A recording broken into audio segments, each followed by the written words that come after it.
عبداللہ بن عمرو بن عاص رضی اللہ عنہ، یہ دن کو روزہ رکھتے اور رات کو قیام کرتے، یہ ان کا معمول تھا۔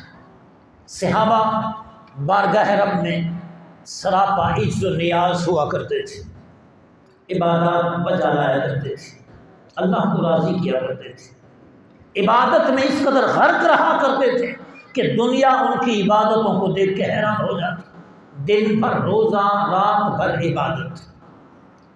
حضور نبی کریم علیہ السلام کے پاس تشریف لائے، میرے آقا علیہ السلام نے ارشاد فرمایا کہ ہمیں آپ کے بارے خبر دی گئی، ہمیں پتہ ہے جو آپ کرتے ہیں، کیا آپ دن کو روزہ اور رات کو عبادت نہیں کرتے؟ عرض کے حضور ایسا ہی ہے، میں سارا دن عبادت کرتا ہوں اور میں سارا دن روزہ رکھتا ہوں، ساری رات عبادت کرتا ہوں۔ میرے آقا نے فرمایا سن وافطر، فرمایا ہمیشہ روزہ نہ رکھے، نہ رکھا کر، بلکہ روزہ بھی رکھ اور ساتھ ساتھ افطار بھی کیا کر۔ اگر کسی کو روزے سے محبت ہے، روزے سے پیار ہے، روزہ رکھنا چاہتا ہے، پھر فرمایا ایسا نہ کیا کرے کہ لگاتار روزے رکھے، فرمایا روزہ بھی رکھ، افطار بھی کر، فرمایا وقم ونم، فرمایا رات کو قیام بھی کر، سویا بھی کر۔ یہ نہیں ہے کہ ساری رات بندہ جاگتا ہے اور جب صبح ہو جائے تو بندہ کسی کام کا نہ رہے، بندہ سارا دن سست رہے، دنیاوی امور بھی نہ نمٹا سکے۔ فرمایا رات کو قیام بھی کر، سویا بھی کر، روزے بھی رکھ، افطار بھی کر۔ اور میرے آقا نے فرمایا فَإِنَّ لِجَسَدِكَ عَلَيْكَ حَقًّا، فرمایا تیرے اوپر تیرے جسم کا حق ہے، یہ جو جسم ہے اس کا تیرے اوپر حق ہے۔ رب نے باڈی دی ہے، رب نے بدن دیا ہے، رب نے جسم دیا ہے، اس جسم کو صحیح سلامت تن و من رکھنا یہ تیری ذمہ داری ہے، کیونکہ جسم ہے تو نماز پڑھ سکتا ہے، جسم ہے تو روزہ رکھ سکتا ہے، جسم ہے تو تلاوت کر سکتا ہے، جسم ہے تو اللہ کو راضی رکھ سکتا ہے۔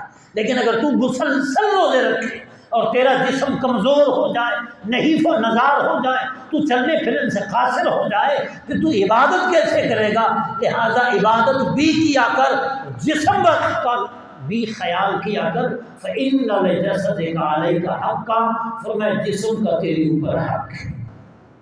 دنیا میں ایسا کوئی رہبر ہے، ایسا کوئی رہنما ہے جو اس قدر گائیڈنس رہنمائی فرمائے؟ اور اسی پر بس نہیں، فرمایا وَإِنَّ لِعَيْنَيْكَ عَلَيْكَ حَقًّا، فرمایا تیری آنکھوں کا بھی تیرے اوپر حق ہے۔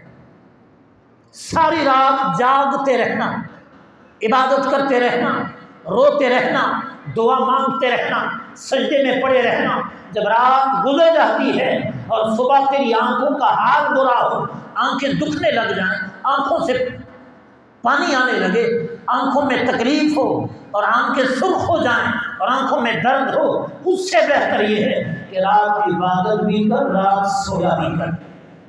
فرمایا تیری اوپر آنکھوں کا بھی حق ہے۔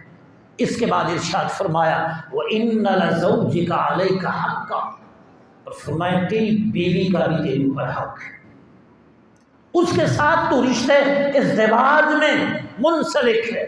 اگر تو ساری رات جاگتا ہے، سارا دن روزہ رکھتا ہے، تیرے اندر کمزوری آ گئی، تو حقوق زوجیت ادا نہیں کر سکے گا، تو جب تو بیوی کا حق ادا نہیں کرے گا، جبکہ رب نے بیوی کا بھی حق رکھا، لہٰذا عبادات بجا لایا کر، لیکن جسم کا بھی خیال کر، آنکھوں کا بھی خیال کر، بیوی کا بھی خیال کر۔ آگے فرمایا وَإِنَّ لَزُورِكَ عَلَيْكَ حَقًّا، اور فرمایا تیرے دوستوں کا، تیرے ساتھیوں کا، تیرے ملنے والوں کا بھی تیرے اوپر حق ہے کہ اگر تیرے دروازے پر تیرا دوست آ جائے ملاقات کے لیے تو تیرے پاس ملنے کے لیے ٹائم بھی موجود ہو، اس کی تو خاطر مدارات بھی کر سکے، مہمان نوازی بھی کر سکے، حسن خلق سے ملاقات بھی کر سکے۔ اگر تو سارا دن روزہ رکھتا ہے، ساری رات جاگتا ہے، پھر تو کسی کام کا نہیں رہے گا، نہ تیرا تن بدن سلامت رہے گا، نہ تیری آنکھیں سلامت رہے گی، نہ تو بیوی کا حق ادا کر سکے گا، نہ تو لوگوں کے ساتھ برتاؤ کر سکے گا، نہ دوستوں سے میل ملاقات کر سکے گا۔ فرمایا ان تمام چیزوں کا تمہارے اوپر حق ہے۔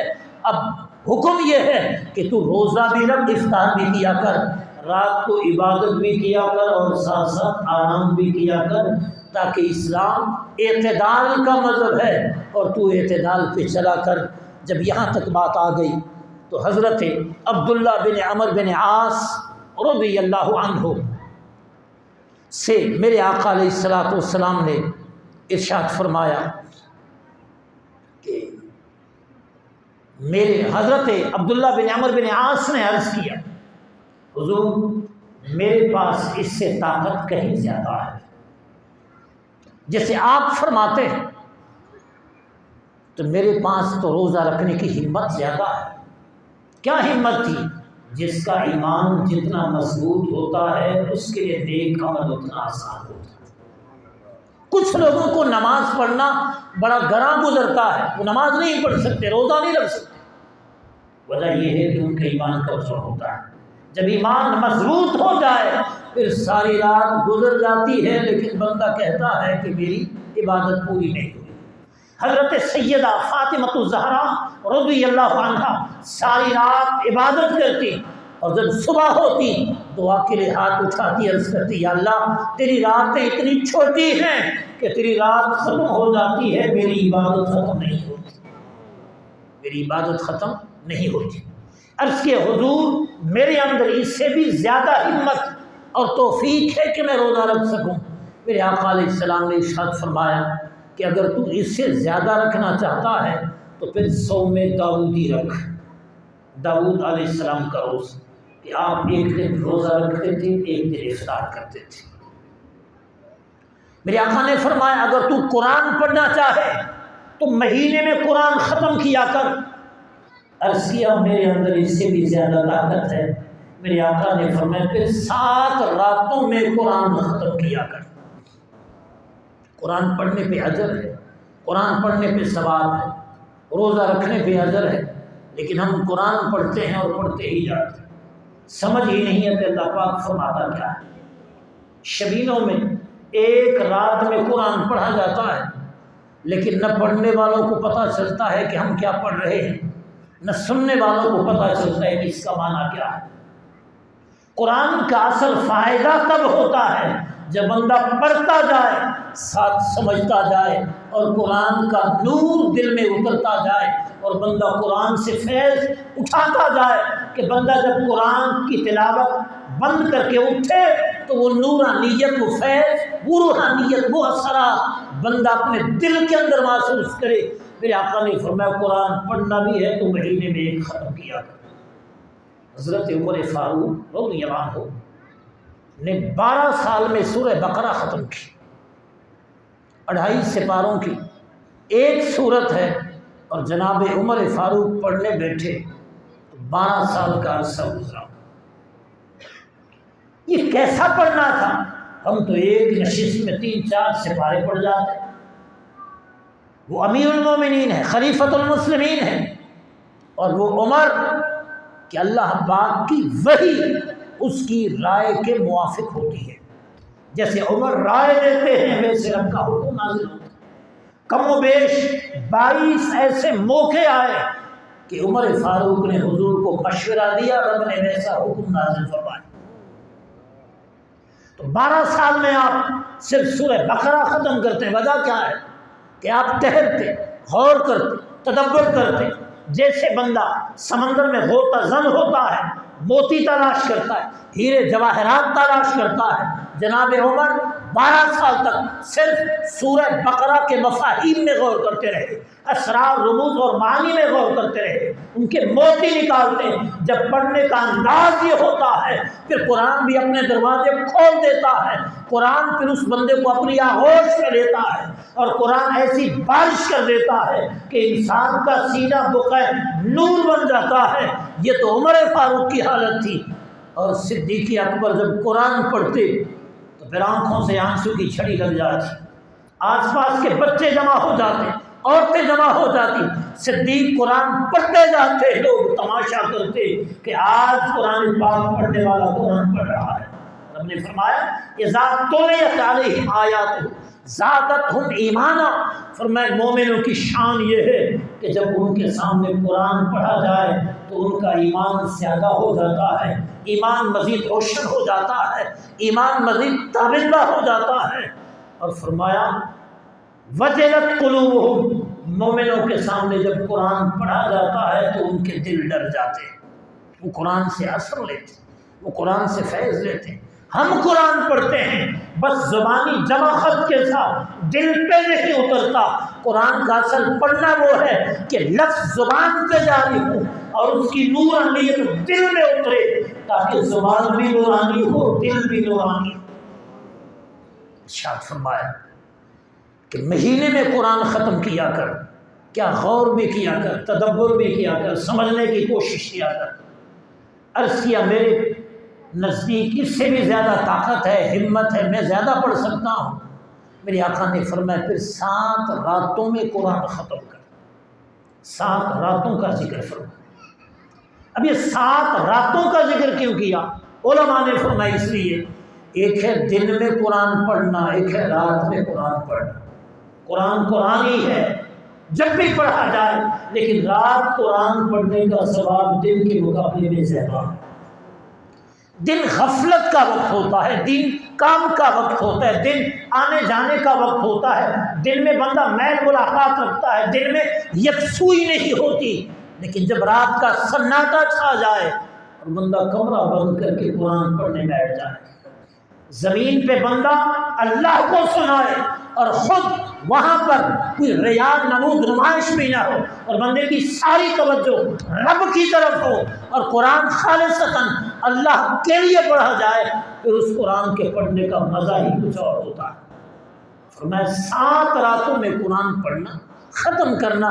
پھر آپ اس کی طرف آئیں، حضرت عبداللہ بن عمر بن عاص رضی اللہ تعالیٰ عنہ کو نبی کریم علیہ السلام نے قرآن پڑھنے کا یہ طریقہ سمجھایا، اور اس لیے بھی یہ تمام چیزیں حضور نے سمجھائیں کہ رب نے فرمایا یرید اللہ بکم الیسر ولا یرید بکم العسر، اللہ پاک تمہارے ساتھ آسانی کا ارادہ فرماتا ہے، وہ تمہیں مشقت میں ڈالنا نہیں چاہتا، دقت میں، تکلیف میں، محنت میں نہیں ڈالنا چاہتا۔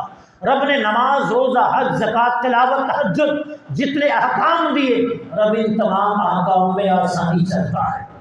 ساری رات تم جاگتے رہو، سارا دن عبادت کرتے رہو، ایسا نہیں، بلکہ فرمایا یرید اللہ بکم الیسر، اللہ پاک تمہارے ساتھ آسانی کا ارادہ فرماتا ہے۔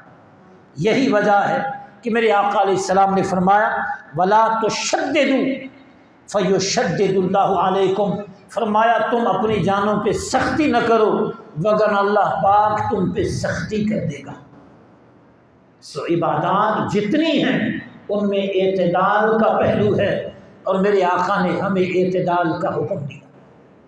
روزے کے بہت سے مقاصد میں سے ایک مقصد یہ بھی ہے کہ میرے آقا علیہ السلام نے فرمایا کہ کل شیء زکوٰۃ، ہر چیز کے لیے زکوٰۃ۔ زکوٰۃ کا معنی صفائی، یا زکوٰۃ کا معنی نمو، افزائش، بڑھوتری۔ فرمایا ہر چیز کے لیے زکوٰۃ ہے، وزکوٰۃ الجسد الصوم، اور فرمایا جسم کے لیے زکوٰۃ کا درجہ یہ کیا ہے؟ روزہ ہے۔ اگر کوئی چاہے کہ میں مال کو صاف کروں تو مال میں سے زکوٰۃ دیتا ہے، اگر کوئی چاہے کہ میں تن بدن کو صاف کروں اسے چاہیے کہ وہ روزہ رکھے۔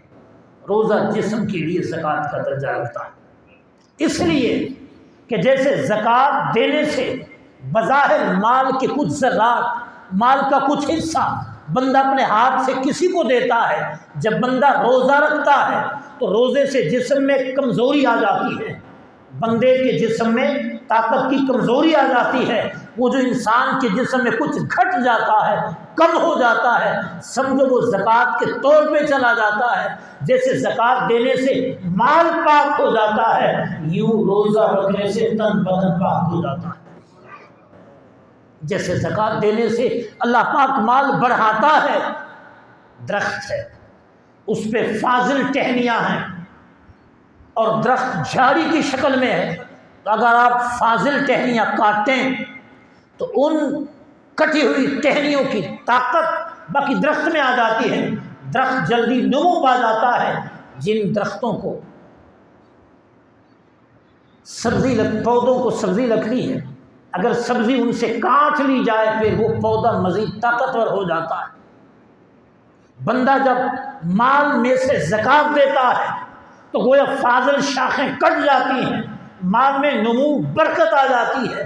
یوں بندہ جب روزہ رکھتا ہے تو روزہ رکھنے کی وجہ سے بندے کی فاضل طاقت چلی جاتی ہے اور انسان کا جسم برکت پاتا ہے، رب کی رحمت پاتا ہے، ترقی پاتا ہے، نمو پاتا ہے، پھر آگے بڑھتا ہے۔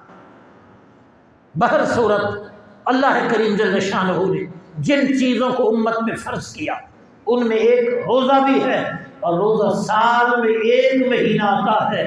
اس ریفریشر کورس سے بندے کو اللہ پاک گزارتا ہے۔